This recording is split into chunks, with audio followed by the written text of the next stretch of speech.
lovely people, welcome to or welcome back to my channel Build a Brain. I am तमन्ना। तो आज हम cover करने वाले हैं class 12 political science chapter number 2 that is alternative centres of power. हमने chapter number 1 में क्या पढ़ा था?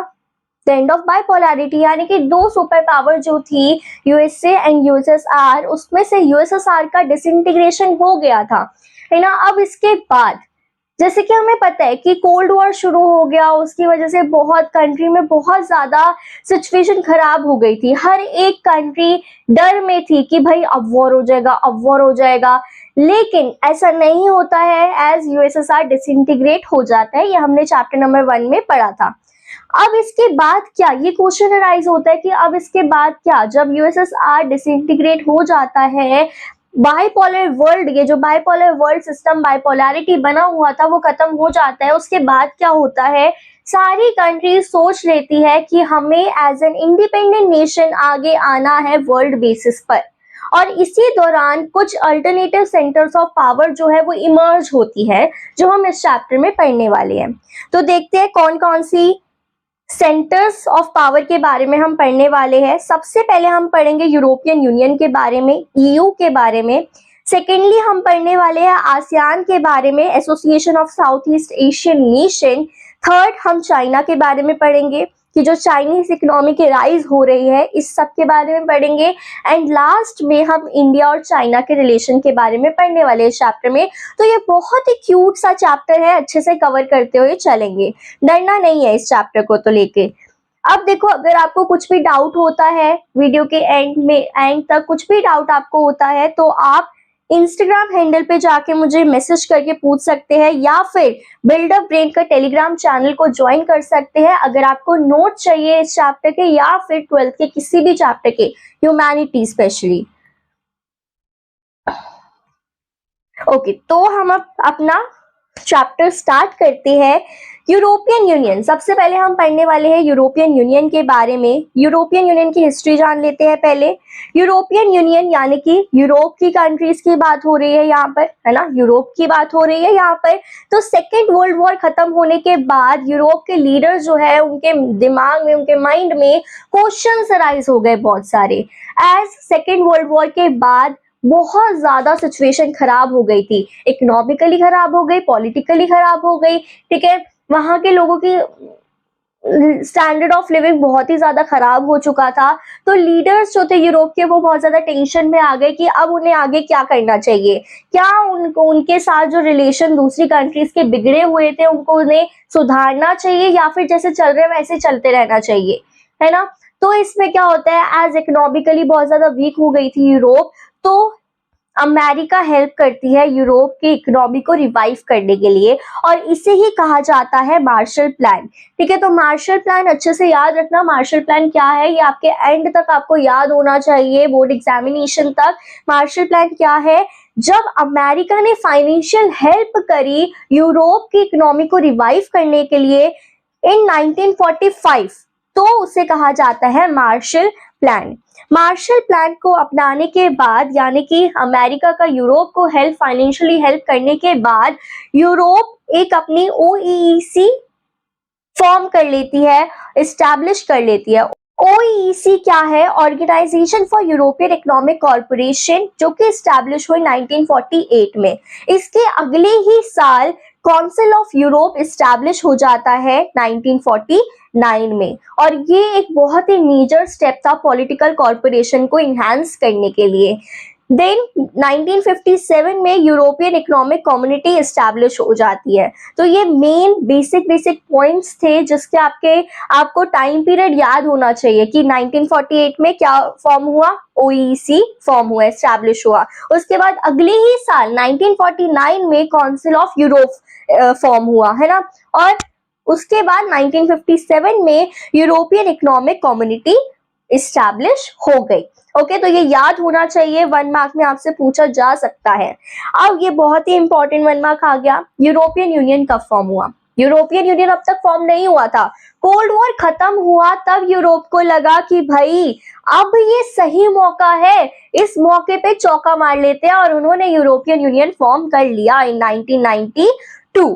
अब इनका क्या गोल था, इनका क्या जो मेन गोल था ना, इनका मकसद जो था ना यूरोपियन यूनियन को बनाने का, वो ये था कि जितनी भी यूरोप के मेंबर्स है ना, यूरोपियन यूनियन में जितने भी मेंबर्स है, उनका common foreign and security policy हो, एक कॉमन करेंसी हो, इनकी सिंगल करेंसी हो। सिंगल करेंसी कौन सी है? इनकी यूरो। ठीक है, ये याद रखना है। यूरोपियन, आपको याद पता होगा यूरोप की करेंसी कौन सी है? यूरो। ठीक है, तो ये सब इनकी गोल थे यूरोपियन यूनियन को इस्टेब्लिश करने के। और मेन गोल यही था कि कॉर्पोरेशन हो, जस्टिस हो, ठीक है, पीस मेंटेन हो। European union as a nation state act करने लग गई थी। कैसे? क्योंकि उन्होंने उनका खुद का फ्लैग बना लिया। ये यूरोपियन यूनियन का फ्लैग है, ये देख लो, आपको एग्जाम में आप ये बना सकते हो। ठीक है, स्टार ही बनाने हैं तो ये आप एग्जाम में बना सकते हो। यूरोपियन यूनियन का फ्लैग है, खुद का इनका फ्लैग था, खुद का एंथम था, खुद के फाउंडिंग डेट थी, और करेंसी सिंगल करेंसी थी, दैट इज यूरो, है ना। लेकिन एक कमी हो गई थी यहाँ पर। वो कमी ये हो गई थी कि इन्होंने जो कॉन्स्टिट्यूशन फॉर्म करा ना, वो इनका अटेम्प्ट फेल हो गया, जिसको कि बुक में आपको एक पिक्चर दे रखी है। वो ये है टिटैनिक शिप की पिक्चर। जैसे शिप वो डूब गई थी, वैसे ही इनका कॉन्स्टिट्यूशन को बनाने का अटेम्प्ट जो था वो फेल हो गया था, जिसमें कि यहाँ पर इनके फ्लैग को भी दर्शाया गया है। अब आते हैं फीचर्स ऑफ यूरोपियन यूनियन के। यूरोपियन यूनियन के क्या क्या फीचर्स थे? Economic features, political features, military features, ये सब हम पढ़ने वाले हैं। अगर हम यूरोपियन यूनियन के इकोनॉमी की बात करें तो यूरोपियन यूनियन जो था वो वर्ल्ड सेकंड बिगेस्ट इकोनॉमी पर था। फर्स्ट हमें पता है कौन है? यूएसए। सेकंड था हमारा यूरोपियन यूनियन, जिसकी जीडीपी जो थी वो $17 ट्रिलियन थी in 2016, next to that of the USA. Okay, तो पहला यही हो गया कि सेकंड बिगेस्ट इकोनॉमी थी विद जीडीपी कितनी है? $17 ट्रिलियन इन 2016। सेकेंड, इसकी जो करेंसी थी यूरो, वो यूएसए के डॉलर पर एज अ थ्रेट डोमिनेट कर सकती है। ऐसा क्यों? यूएसए कितना महान है, इवन यूएसए ने, अमेरिका ने ही इनकी हेल्प करी थी ना, याद है? इकोनॉमी को रिवाइव करने के लिए मार्शल प्लान अभी हमने पढ़ा। तो जब यूएसए ने यूरोप की इकोनॉमी को रिवाइव करने के लिए उनकी हेल्प करी, तो अब यहाँ पर वो अब उनका ही करेंसी यूरो यूएसए के सामने एज अ थ्रेट खड़ा हुआ है। ऐसा क्यों? क्योंकि इनके जो वर्ल्ड ट्रेड के शेयर है ना, वो बहुत ही ज्यादा है एज कंपेयर टू यूएसए। ठीक है, इन्होंने अपनी हर एक चीज पे ध्यान दिया ना, जैसे हमने देखा क्या क्या एस्टैब्लिश करा है इन्होंने। Fourth is it also function as an important block in international organization, economic organization such as WTO, World Trade Organization, जैसे कि अभी हमने पढ़ा। आगे चलते हैं, पॉलिटिकली भी बहुत स्ट्रांग थी, एज इनके जो एक मेंबर है ईयू का, France is also a member of European union. इनका जो फ्रांस है ना, उसके परमानेंट सीट है यूएन सिक्योरिटी काउंसिल में। तो ये अपने आप में बहुत अच्छी बात है, जिस वजह से ये पॉलिटिकली स्ट्रांग हो रहे हैं। इनका खुद का काउंसिल है, जैसे कि हमने पढ़ा, इस्टेब्लिश करा था इन्होंने।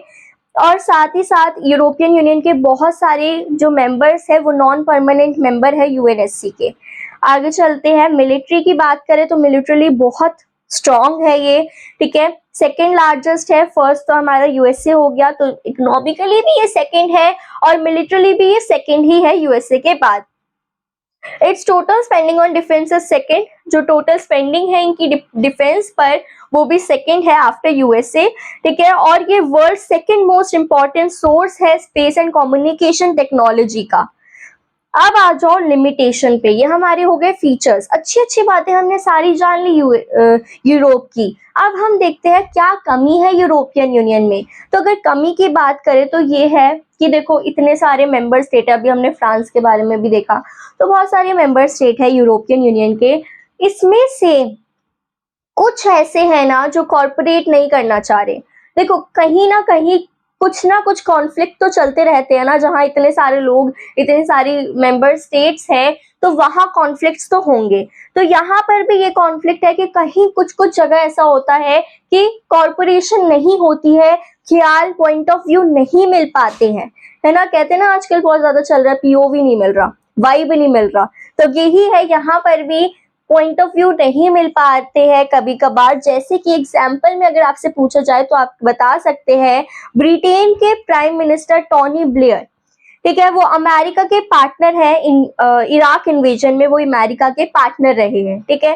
तो वो नहीं चाहते कि कोई भी पॉलिसी यूरोपियन यूनियन की वो फॉलो नहीं करना चाहते कुछ पॉलिसीज, जैसे कि उन्होंने जैसे कि जर्मनी और फ्रांस ने अपोज करी अमेरिकन पॉलिसी को।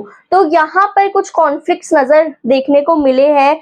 वहीं ब्रिटेन फॉर्मर प्राइम मिनिस्टर जो है मार्गरेट डैचर, उन्होंने यूके को यूरोपियन मार्केट से अलग करके रखा। और तीसरा कोई एग्जाम्पल हमसे मांगे तो हम ये भी कह सकते हैं कि डेनमार्क और स्वीडन जो थे उन्होंने यूरो को अडॉप्ट करने के लिए मना कर दिया और मैस्ट्रिक्ट ट्रीटी को भी अपनाने के लिए रेजिस्ट कर दिया, मना कर दिया। तो ये कुछ लिमिटेशंस है यूरोपियन यूनियन की। So this is all about European union. अब आगे हम पढ़ने वाले हैं अपने second alternative centre of power के बारे में, जो कि है ASEAN association. Full form tips पे याद होनी चाहिए, ये तो भूलने वाली बात ही नहीं है। ओके, कमेंट करके बताओ आसियान की क्या फुल फॉर्म है। Association of south east Asian nation, हमेशा याद रखना है, भूलना नहीं है। ओके, तो अब यहाँ की हिस्ट्री की बात करते हैं, आसियान की क्या हिस्ट्री रही है। अब देखो, जो एशिया है ना, उसने बहुत सफर करा है, दो कॉलोनिज्म फेस करे हैं। कैसे? सेकेंड वर्ल्ड वॉर से पहले और सेकेंड वर्ल्ड वॉर के दौरान जो एशिया के रीजन है ना, उन्होंने पॉलिटिकली इकोनॉमिकली कॉन्सिक्वेंसेस फेस करे हैं और कॉलोनिज्म फेस करा है from both Europe and Japan. Okay, तो उनके लिए बहुत ही मुश्किल समय रहा है। Eight the end of the war, उन्होंने वॉर के खत्म होने तक उनकी सिचुएशन खराब, इकोनॉमिकल सिचुएशन खराब, इकोनॉमिकली वो इतने बैकवर्ड हो गए, ये मान लो, ठीक है। पॉलिटिकली वो बहुत ज्यादा पीछे हो गए, पॉवर्टी इतनी बढ़ गई, गरीबी आ गई एशिया के रीजन में, और साथ ही साथ प्रॉब्लम हो गई नेशन बिल्डिंग की। तो ये सारी प्रॉब्लम एशिया फेस करती है। आप खुद देखो, ब्रिटिशर्स जब आए थे इंडिया में, ठीक है, तो कितना ज्यादा आजाद होने के बाद भी इंडिया के कितना इम्पैक्ट पड़ा। वो तो चलो इंडिया और पाकिस्तान का जो डिवीजन हुआ वो हुआ, लेकिन नहीं भी होता तब भी इम्पैक्ट तो पड़ता ना, बहुत इम्पैक्ट पड़ा है, ठीक है। नेगेटिव वे में इतना इम्पैक्ट पड़ा है जितना पॉजिटिव में कुछ कुछ पड़ा है, जैसे रेलवे हो गया, ठीक है। चलो ऑफ द ट्रैक नहीं जाते हैं, आसियान पे आते हैं वापस। तो आसियान जो है वो इस्टेब्लिश होता है 1967 में। 5 कंट्री इस्टेब्लिश करती है, 5 कंट्री मिलके बैंकॉक डिक्लेरेशन साइन करती है। वो 5 कंट्री कौन सी होती है? टिप्स पे याद होना चाहिए कंट्री के नेम, कौन कौन सी है। First Indonesia, second Malaysia, third Philippines, fourth Singapore and fifth one is Thailand. अब अगर याद ना हो तो मैं एक इजी तरीका बताती हूँ, बताओ मुझे। इंपॉर्टेंट की शॉर्ट फॉर्म क्या हुई? IMP, right. इंपॉर्टेंट की शॉर्ट फॉर्म IMP हो गई। आजकल इंस्टाग्राम पे बहुत चल रहा है ना, अब 12th में आ गए, आप में से 80% लोग जो होंगे वो इंस्टाग्राम यूज करते होंगे। इंस्टाग्राम पे एक टर्म चल रहा है ST, चल रहा है ना, समथिंग जिसका मतलब होता है, तो ST ले लो।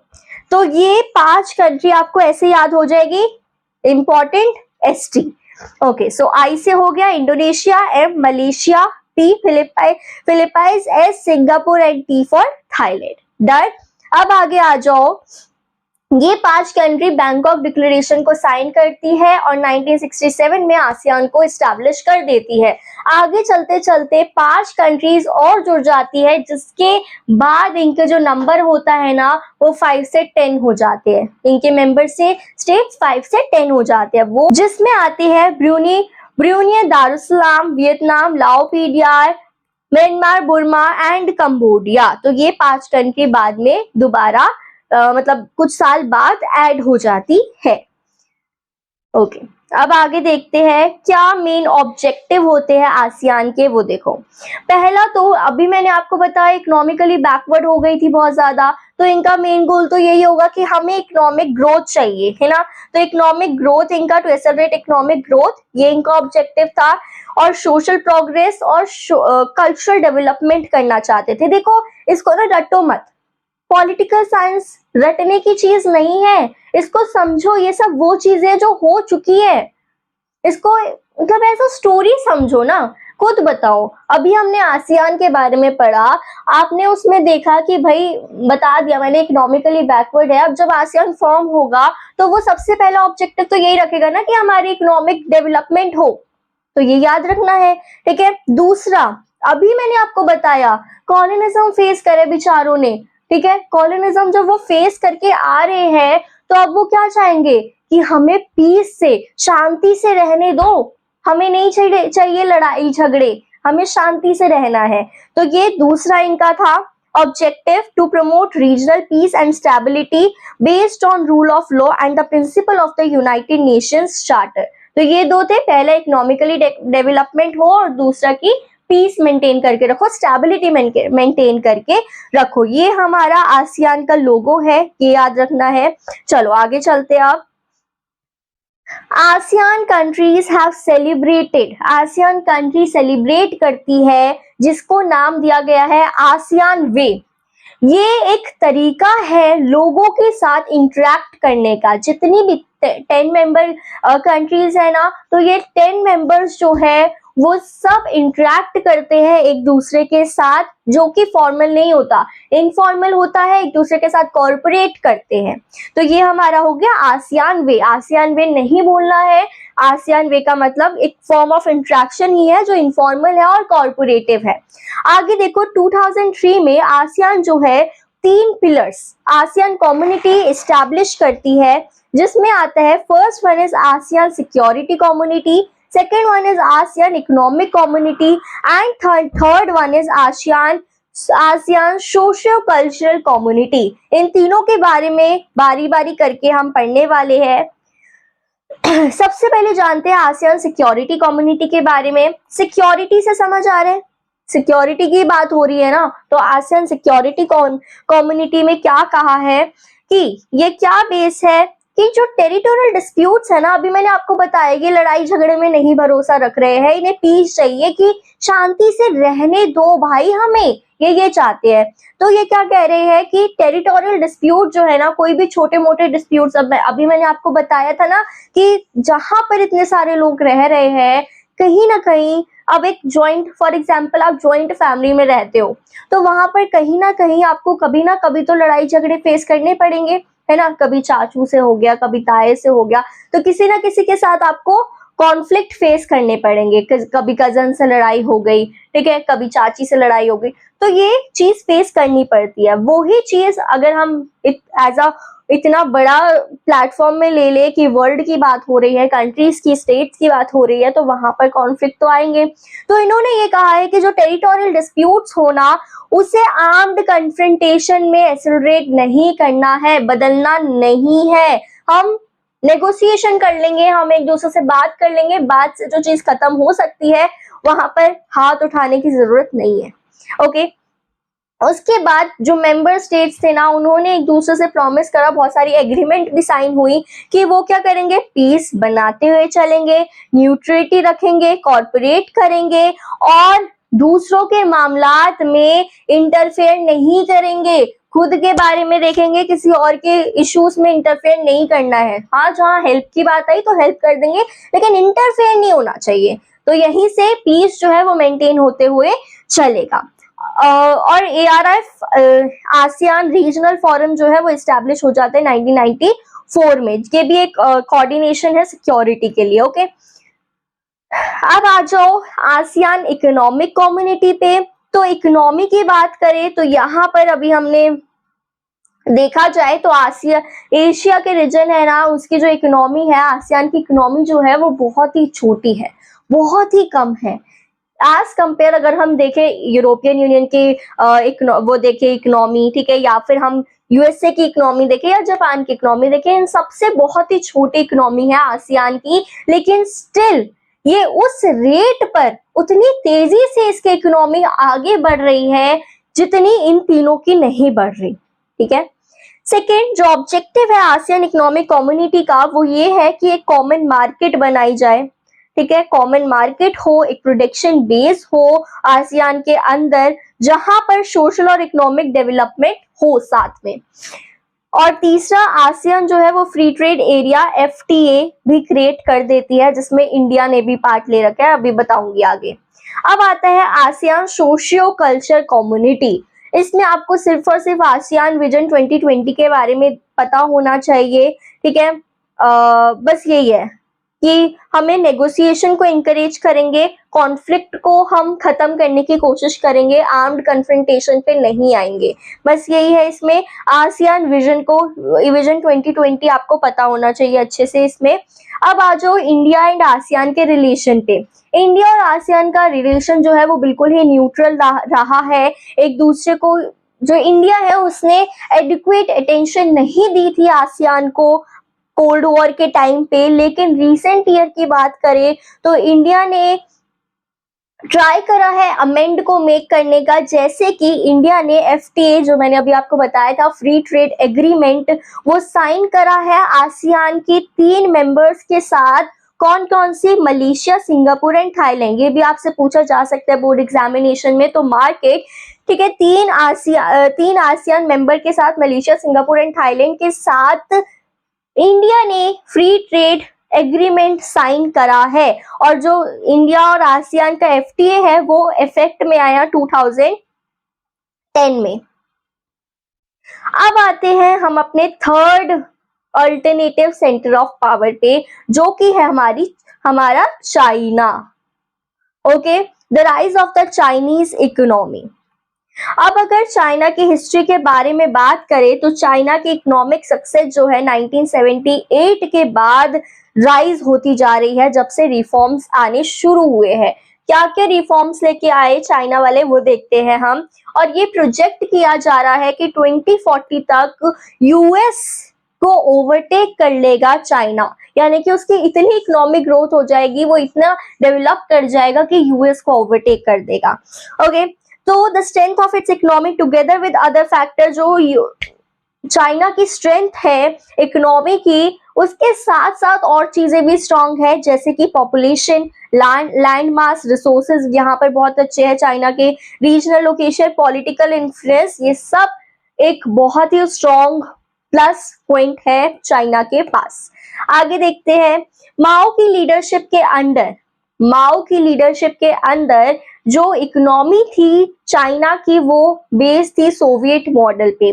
सोवियत मॉडल आपको याद है, यूएसएसआर वाला। ठीक है, ये चीजें भूलनी नहीं है। मैंने फर्स्ट चैप्टर पढ़ाते हुए भी आपको ये कहा था कि इन सब टर्म्स को भूलना नहीं है। यूएसए क्या फॉलो कर रहा था? Capitalist economy. यूएसएसआर क्या कर रहा था? Soviet economy. तो ये दोनों चैप्टर 1 में खत्म नहीं हो गया, आगे आता रहेगा ये चीजें, तो इसको अच्छे से आपको पता होना चाहिए, टिप्स पे याद होना चाहिए। ओके, याद क्या, समझ होनी चाहिए कि हाँ इसका मतलब ये है। तो सोवियत मॉडल में क्या था? चलो सोचो, एक सेकेंड के लिए सोचो, सोवियत मॉडल में क्या था? तो सोवियत मॉडल में क्या था कि भाई जो स्टेट है वो ही सब कुछ ओन कर रही है, यानी कि इस मॉडल में ये था, सोवियत मॉडल में ये चाइना चाह रहा था कि अपना स्टेट ओन्ड हैवी इंडस्ट्रीज बनाए। ठीक है, एग्रीकल्चर में कैपिटल एक्यूमुलेटेड हो। ओके, तो ये सब चाइना में था। इस मॉडल की वजह से क्या होता है, कुछ अच्छी चीजें होती है। क्या होता है कि इंडस्ट्रियल इकोनॉमी इनकी इतनी ज्यादा बढ़ जाती है, यानी कि इंडस्ट्रीज बहुत सारी डेवलप हो जाती है, और उस वजह से इतनी ज्यादा इंडस्ट्रियल इकोनॉमी डेवलप हो जाती है, बढ़ जाती है, ग्रोथ हो जाती है कि जितना पहले कभी भी कहीं भी नहीं हुआ था। ठीक है, दूसरा, एम्प्लॉयमेंट और सोशल वेलफेयर सारे सिटीजन्स के पास था। इनकी इकोनॉमी का रेट जो है वो भी बढ़ जाता है 5 to 6%। लेकिन यहाँ पर दिक्कत हो जाती है पॉपुलेशन की। पॉपुलेशन में दिक्कत हो जाती है कि भाई इतनी पॉपुलेशन है, एग्रीकल्चर रिडक्शन बहुत कम है, तो लोगों के पास अनाज ही नहीं पहुंच पा रहा, तो वो काम कैसे करेंगे? इंडस्ट्रीज तो बनी हुई है, लेकिन एग्रीकल्चर इज ऑल्सो इम्पोर्टेंट, है ना? तो यहाँ पर पॉपुलेशन की दिक्कत हो जाती है। अब जो 1970 में जो लीडर होते हैं प्रीमियर जियो इनलाई, मे बी मैं प्रोनाउंस गलत कर रही हूँ, ठीक है, तो ये क्या करते हैं, प्रपोज करते हैं 4 मॉडर्नाइजेशन को, यानी कि जैसे यूएसएसआर ने करा ना, यूएसएसआर ने क्या करा, सोवियत इकोनॉमी को अपना चेंज कर दिया कैपिटलिस्ट इकोनॉमी में, लेकिन उनका फेल हो जाता है, इनका फेल नहीं होता, ये समझदारी से चलते हैं। ये लाते हैं 4 मॉडल को मॉडर्नाइजेशन के, जो कि agriculture, industry, science and technology, और फोर्थ वन इज मिलिट्री। कब लाते हैं? 1973 में। 1978 में जो लीडर होते हैं डेंग जियाओपिंग होते हैं, ये अनाउंस करते हैं ओपन डोर पॉलिसी को। ओपन डोर पॉलिसी का मतलब क्या है कि बाहर के लीडर जो है या बाहर के इंडिविजुअल्स जो है वो चाइना में आके अपना इन्वेस्टमेंट कर सकते हैं, ठीक है, इन्वेस्टमेंट कर सकते हैं, और इस वजह से इनकी इकोनॉमी में ग्रोथ होगी ही होगी जब बाहर के लोग आके इन्वेस्टमेंट करेंगे यहाँ पर, है ना। सो चाइनीज शॉक थेरेपी को नहीं अपनाता है, ये बहुत धीरे धीरे चलता है। जैसे यूएसएसआर ने क्या करा, एकदम से भाई सारा सिस्टम बदल दिया, ठीक है, एकदम से जज्बात बदल दिए, सब बदल दिया, लेकिन ये लोग ऐसे नहीं करते हैं, ये शॉक थेरेपी नहीं अपनाते हैं। ये क्या करते हैं, सबसे पहले 1982 में प्राइवेटाइजेशन ऑफ एग्रीकल्चर कर देते हैं, और आगे चल के 1998 में उसके बाद प्राइवेटाइजेशन ऑफ इंडस्ट्री करते हैं। तो धीरे धीरे स्टेप लिया इन्होंने, पहले एग्रीकल्चर करा 1982 में, देन उसके बाद इंडस्ट्रीज पे आए, इंडस्ट्रीज की प्राइवेटाइजेशन करी 1998 में। ओके, तो ये है, इस वजह से चाइनीज के इकोनॉमी जो है, बोथ एग्रीकल्चर भी और इंडस्ट्री भी, इनकी रेट जो है ना ग्रोथ की, वो इतनी बढ़ गई, ठीक है, फास्टर रेट पे ये आगे चले गए। लिमिटेशंस क्या थी? लिमिटेशन यहाँ की ये थी कि भाई एम्प्लॉयमेंट, अनएम्प्लॉयमेंट बहुत ज्यादा हो गई, ठीक है, 100 मिलियन से ज्यादा लोग जो थे ना अनएम्प्लॉयड थे, जॉब ढूंढ रहे थे चाइना में। दूसरी, फीमेल की एम्प्लॉयमेंट और जो कंडीशन थी वर्क की, वो बहुत ही ज्यादा खराब हो गई, मतलब बहुत ही खराब, ठीक है। वुमेन का वो जो वर्क प्लेस था ना, उसकी कंडीशन इतनी खराब थी कि वुमेन जा भी नहीं पाती थी, और अनएम्प्लॉयमेंट इतनी तो पहले से बढ़ी हुई थी, तो कैसे चलाते घर।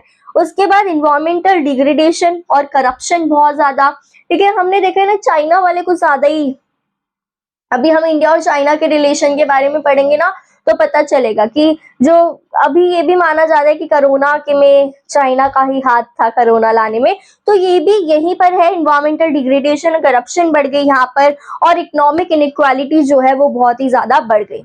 आगे चलते हैं, अब हम पढ़ने वाले हैं हमारा लास्ट टॉपिक जो है इंडिया और चाइना का रिलेशन।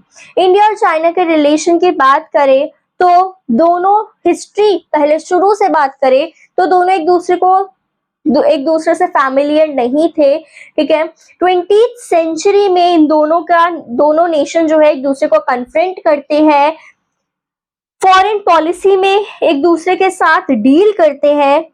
ये जो रिलेशन है वो थोड़ा सा बड़ा आगे इम्प्रूव हुआ इंडिया के इंडिपेंडेंस के बाद। हम पढ़ेंगे, अभी आपने शायद ना पढ़ा हो, सेकेंड बुक में आप पढ़ोगे ये। इंडिया के इंडिपेंडेंस के बाद क्या होता है, दोनों चाइना और इंडिया में, दोनों नेशंस में हमारा बहुत ही अच्छा रिश्ता जुड़ जाता है। जवाहरलाल नेहरू जी के वजह से थोड़ा होता है, ठीक है, वो बहुत ज्यादा ट्रस्ट कर लेते हैं चाइना पर। तो और ऐसा लगता है कि ये दोनों नेशन जो है ना वो वर्ल्ड का फ्यूचर बनेंगे, डेवलपिंग वर्ल्ड का फ्यूचर बनेंगे। और कुछ समय के लिए ऐसा ये स्लोगन भी सामने को आया कि हिंदी चीनी भाई भाई, ठीक है, तो ये स्लोगन आया। लेकिन जो चाइना ने करा ना, जो मिलिट्री डिस्प्यूट हुआ, जो हमारा जो भी बॉर्डर डिस्प्यूट हुआ मिलिट्री वगैरह की वजह से कॉन्फ्लिक्ट हुआ, वो इस होप को खत्म कर देता है पूरी तरह। क्या होता है, क्या कॉन्फ्लिक्ट रहते हैं इंडिया और चाइना के। तिब्बत, जब चाइना टेक ओवर करता है तिब्बत को 1950 में, तो वहां पे कॉन्फ्लिक्ट बढ़ जाते हैं। और दूसरा 1962 में टेरिटोरियल क्लेम्स होते हैं कि चाइना कहता है कि अरुणाचल प्रदेश जो है और अक्साई चिन जो है ये खुद के कब्जे में कर लेते हैं, जबकि ये इंडिया का पार्ट था।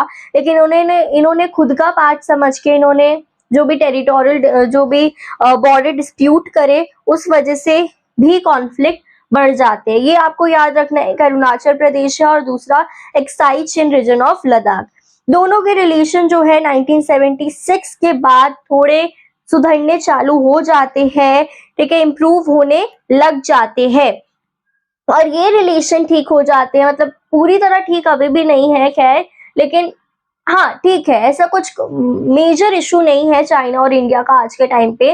राजीव गांधी ने जब विजिट करते हैं चाइना में दिसंबर 1988 में, तब वो एक इम्प्रूवमेंट दोनों के रिश्ते में, इंडिया और चाइना के रिश्ते में बढ़ जाता है और तब से दोनों गवर्नमेंट जो है वो मेजर ले रही है कॉन्फ्लिक्ट को खत्म करने के लिए और पीस मेंटेन करने के लिए और बॉर्डर पे, ठीक है। तो कुछ भी ऐसा बॉर्डर के साथ इशू विशू नहीं हुआ है चाइना का। देन अब आ रहा है हमारा इंडिया और चाइना एग्रीमेंट साइन करते हैं, कल्चरल एक्सचेंजेस एंड कॉर्पोरेशन पे in science and technology and open 4 border post for trade. Bilateral trade India और चाइना के बीच में बढ़ जाती है, जो इंक्रीज हुई है from $338 million in 1992 to more than $84 billion in 2017। तो कितने इम्प्रूव करा है ना। अब देखो हमारे पास दो ये बॉक्सेस में है विच इज वेरी इंपॉर्टेंट, मतलब 1 मार्क में पूछा जा सकता है, ज्यादा इंपॉर्टेंट भी नहीं है लेकिन है इंपॉर्टेंट, पूछा जा सकता है। क्योंकि सबसे पहले हमारे पास है जापान, इसको रीड करेंगे पूरा। You might have heard about famous Japanese brands. हमने तो सुना ही होगा कि जापान की बहुत सारी ब्रांड्स जो है ओपन हो गई है। फॉर एग्जाम्पल सोनी के बारे में किसने नहीं सुना, ठीक है, Panasonic, Canon, Suzuki, Honda, Toyota. तो ये सारे जो है ये जापानीज ब्रांड्स है। They have a reputation for making high technology product, ठीक है। जापान का ये माना जाता है कि ये बहुत टेक्नोलॉजी में बहुत आगे पहुंच चुका है जापान। सारे जो टेक्नोलॉजिकल, सारे नहीं मतलब मोस्टली टेक्नोलॉजिकल इंस्ट्रूमेंट जो होते हैं, प्रोडक्ट जो होते हैं, वो जापान में ज्यादातर इन्वेंट होते हैं, बनाए जाते हैं। Japan has very few natural resources and import most of its raw material. तो नेचुरल रिसोर्सेज जापान के पास नहीं होते हैं और इम्पोर्ट करता है अपने रॉ मटेरियल्स को बाहर के देशों में। Even then it progress rapidly after the end of the second world war. तो सेकेंड वर्ल्ड वॉर के बाद जापान जो है वो ग्रो करने लग गया है। Japan became a member of organisation for economic corporation and development OECD in 1964। 2017 में it is the third largest economy in the world. It is the only Asian member. Japan जो है वो एक इकलौता एशियन मेंबर है G7 का। It is the 11th most populous nation in the world और 11th most populous nation है world का। Japan is the only nation that suffered the destruction caused by the nuclear bomb। Japan, जैसे हमने पढ़ा है कि Japan ने nuclear bomb को जो सफर है वो उससे गुजरा है Japan. It is the second largest contributor to the regular budget of the UN, contributing almost 10% of the total total. Japan has a security alliance है with the US since 1951 as per Article 9। अगर हम Article 9 को देखें तो Japanese constitution में लिखा है the Japanese people forever renounce war as a sovereign right of the nation and the threat to use of force as means of settling international disputes. Although Japan military's expenditure is only 1% of its GDP, it is the 7th largest in the world। तो चाहे जो Japan की GDP जो है वो military expenditure जो है वो एक GDP है, सिर्फ 1% है उसकी GDP का, लेकिन फिर भी ये 7th लार्जेस्ट है वर्ल्ड में अगर हम मिलिट्री एक्सपेंडिचर की बात करें तो। So keeping all this in mind, do you think Japan can effectively function as an alternative center of power? तो ये सारी पॉइंट्स को माइंड में रख के आप ये बताओ कि क्या आपको लगता है कि जापान भी एक अल्टरनेटिव सेंटर ऑफ पावर है, इसको ये दर्जा मिलना चाहिए? बिल्कुल मिलना चाहिए, मेरे अकॉर्डिंग तो मिलना चाहिए। आप अपना पॉइंट ऑफ व्यू बताओ। Also find out about major agreements signed during high level bilateral visit between the two nations in the recent past। Okay, तो ये है हमारा जापान के बारे में। अब नेक्स्ट इन्होंने दे रखा है साउथ कोरिया, जो कि इसी ईयर ऐड हुआ है आपके सिलेबस में, पहले नहीं था, ठीक है, आपकी बुक में अभी ऐड हुआ है ये साउथ कोरिया का। The Korean peninsula was divided into south Korea. जो कोरियन पेनिनसुला है वो डिवाइड है साउथ कोरिया में, Republic of Korea and north Korea, ठीक है। कौन कौन से है? पहला है साउथ कोरिया और दूसरा है नॉर्थ कोरिया। साउथ कोरिया को कहा गया है रिपब्लिक ऑफ कोरिया और नॉर्थ कोरिया को कहा गया है democratic people's republic of Korea. At the end of the second world war along the 38th parallel, the Korean War during 1950 to 53 and dynamic of the Cold War era further intensified the rivalries between the two sides. Both the Koreas finally become members of the UN on दोनों Korea जो है, यानी कि south Korea and north Korea, दोनों Korea जो है वो member बन जाते हैं यूएन के। कब बनते हैं? 17 सितंबर 1991 में। Meanwhile South Korea emerged as a centre of power in Asia. Meanwhile South Korea जो है वो एक सेंटर ऑफ पावर बन जाता है एशिया में। Between the 1960s and the 1980s, it rapidly developed into an economic power which is termed as miracle on the Han River। तो अगर आपसे ये पूछा जाए, ये आपके क्वेश्चन आया था, मेरिकल ऑन द हैंड रिवर क्या है, किसके लिए टर्म यूज करा है, तो ये कोरिया के बारे में टर्म यूज करा गया है, miracle on the Han river, signaling its all-round development. South Korea become a member of OECD। OECD का मेंबर भी बन जाता है साउथ कोरिया 1996 में।